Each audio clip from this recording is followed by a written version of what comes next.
Ladies and gentlemen, welcome to our 9 p.m. English News edition. Here are the headlines.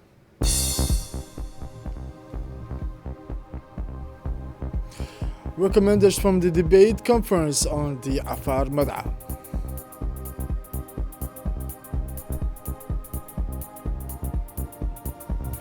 And for the international news, in the Middle East, around 30 Palestinians killed according to emergency services. Resumption of negotiation. The details in this news.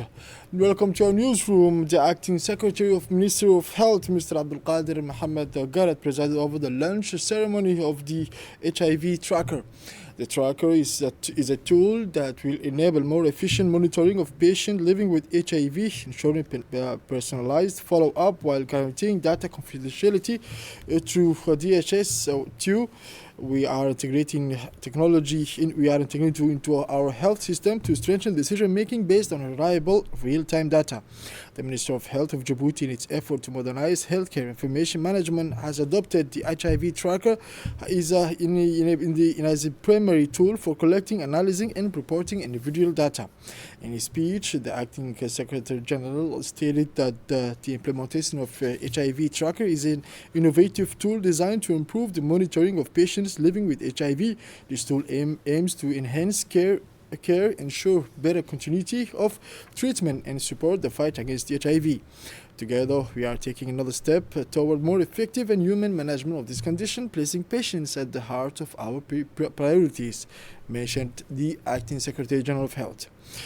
That during the second edition of the Tajurrah Cultural Festival, a large conference debate on the Mad'a Afar, or the Afar traditional laws, was held for 2 days with wide participation from representatives of the Afar Sultanates of the Republic of Djibouti, Ethiopia, and Eritrea.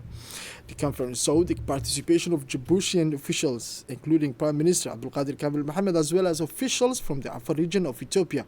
Organized by the Tekem Tadago Association under the high patronage of the Minister of Youth, Dr. Hibo Mumin Asowi, the conference debate aimed to strengthen understanding of the Mad'a Afar, the traditional Afar laws that are effective and implemented to resolve all disputes among the Afar communities across these 3 countries.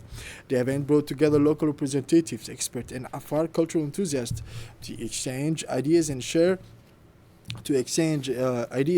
perspective and preservation of this living heritage. The discussion reached in this diverse covering topics such as the transmission of ancestral knowledge, current challenges, and the significance of the Mad'a Afar, the social and cultural fabric of the region.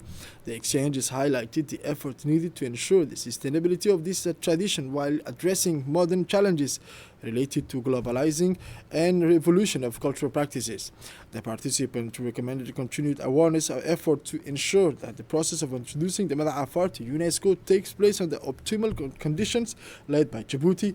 They also called for the harmonization and development of the Mad'a Afar to facilitate its practice among all Afar communities, urging the sultans and other Afar chiefs in the region to support those working on the introduction of the Mad'a Afar to the UNESCO. In a speech on this occasion, the technical advisor of the Minister of National Education, Mr. Mohammed Barkhat Siraj, emphasized the importance of raising awareness about the process of registering the Afar Mad'a with UNESCO. He also urged the participants to do their utmost to strengthen local knowledge within the concerned communities. Under the auspices of the Ministry of Youth and Culture, the Arkan Association of Social Development organized a vibrant musical event on Thursday, January 2nd, 2025 at the Esplanade of the Community Development Center in Oboh to celebrate the arrival of the new year 2025. The evening, filled with colors and life, was graced by the presence of several distinguished figures, including the President of the Regional Council, Mr. Mohammed Hamad Ismail, the Deputy Director of the Ministry of Youth and Culture, Dr. Kamil, and Acting President of the Arkan Association, Mr. Qasim. This festive celebration focused on culture and sharing, offered a breathtaking performance, a varied program.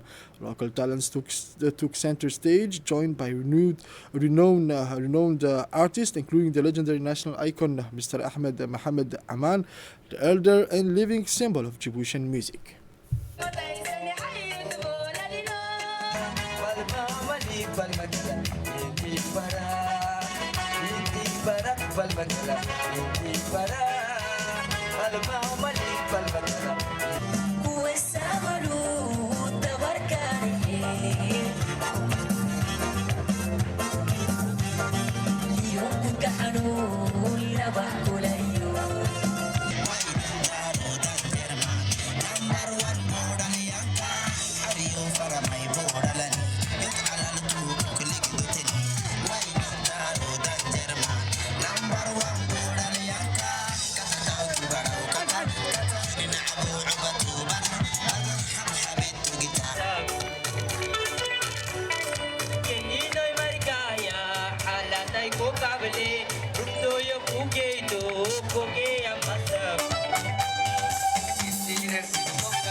In conclusion, the president of the Regional Council of Obok expressed his gratitude to everyone who contributed to the success of this event. He emphasized the importance of continuing to organize cultural and artistic activities that contribute to enriching social and cultural life in the region. Now we go into Ethiopia, where a volcanic eruption struck Mount Dofan in central Ethiopia, a region that had recently experienced frequent minor earthquakes, a local media reported on Friday.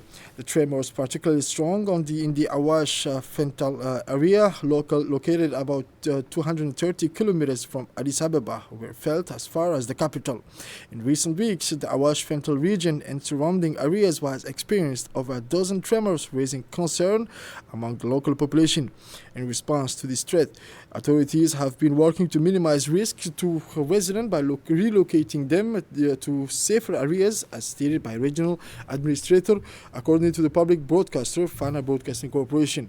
The earthquakes persist, with some becoming increasingly powerful.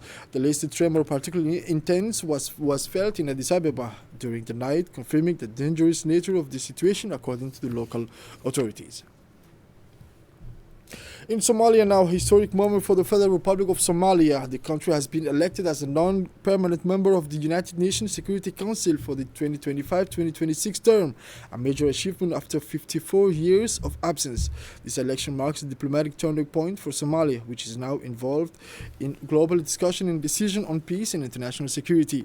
In presenting this great victory, Somalia President Dr. Hassan Sheikh Mohamud expressed the country's determination to use its position on the Council to support global peace, development, and justice. He emphasized the importance of taking a firm position on legitimate international issues and defending the rights of oppressed people. The President Hassan Sheikh Mohamud also announced that Somalia had cleared its financial contribution owed to the United Nations, the debt that had accumulated during the years of instability in the country. In Gaza now, as I mentioned on the title, according to rescue services in Gaza, around 30 people have been killed in multiple Israeli airstrikes on Palestinian territory. Rescue workers reported finding nearly 30 dead, including several women and children, and more than 150 injured after airstrike across the region, affecting the north, center, and south. Amidst the ongoing violence, there is a glimmer of hope, and indirect negotiations between Hamas and Israel are set to resume in Doha in a bid to secure a ceasefire in Gaza.